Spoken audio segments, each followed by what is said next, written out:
கோவை காரமடை அடுத்த எத்தப்பன் நகர், அம்பேத்கர் நகர் பகுதியில் தமிழக அரசின் சார்பாகவும் ஆதி திராவிடர் மற்றும் பழங்குடியினர் நலத்துறை சார்பாக வன்கொடுமை தடுப்புச் சட்டம் குறித்த விழிப்புணர்வு முகாம் நடைபெற்றது.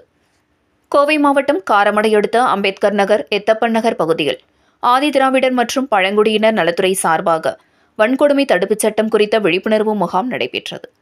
கோவை மாவட்ட ஆட்சியர் பவன்குமார் கிரியப்பன் அவர் உத்தரவின் பேரில் நடைபெற்ற இந்த விழிப்புணர்வு பேரணியில் கோவை மாவட்ட ஆதிதிராவிடர் நலத்துறை தனி வட்டாட்சியர் நாகராஜன் கலந்து கொண்டு பொதுமக்கள் மத்தியில் சிறப்புரையாற்றினார்.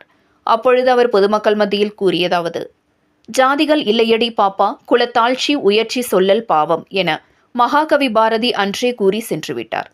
இதனை இன்றும் நாம் பின்பற்ற வேண்டும் என்றுதான் அனைத்து பள்ளி பாடப்புத்தகங்களிலும் முதல் பக்கத்தில் அந்த பாடலை பதிவு செய்துள்ளனர். நாம் பள்ளிக்கு சென்றதும் நாம் கற்க வேண்டிய முதல் பாடம் இதுதான் என்பதை இந்த அரசு அனைத்து மாணவர்கள் மனதிலும் பதிவு செய்து வருகின்றது. இன்றைய அரசின் சலுகைகள் அனைத்தும் தாழ்த்தப்பட்ட மக்களுக்குத்தான் வழங்கி வருகின்றது. இதற்கு காரணம் தாழ்ந்த ஜாதி என்ற ஒரு நிலை மாறி அனைவரும் சமம் என்ற நிலைப்பாட்டுக்கு வர வேண்டும் என்றுதான் அரசு முனைப்பு காட்டி செய்து வருகின்றது. இவற்றை நீங்கள் பெற்றுக்கொள்ள வேண்டும் என்று கேட்டுக்கொண்டார். தொடர்ந்து தாராபுரம் பகுதியைச் சேர்ந்த அருணகிரி கச்சேரி நிகழ்ச்சியின் மூலமாக விழிப்புணர்வு பாடல்கள் பாடி விழிப்புணர்வு ஏற்படுத்தப்பட்டது.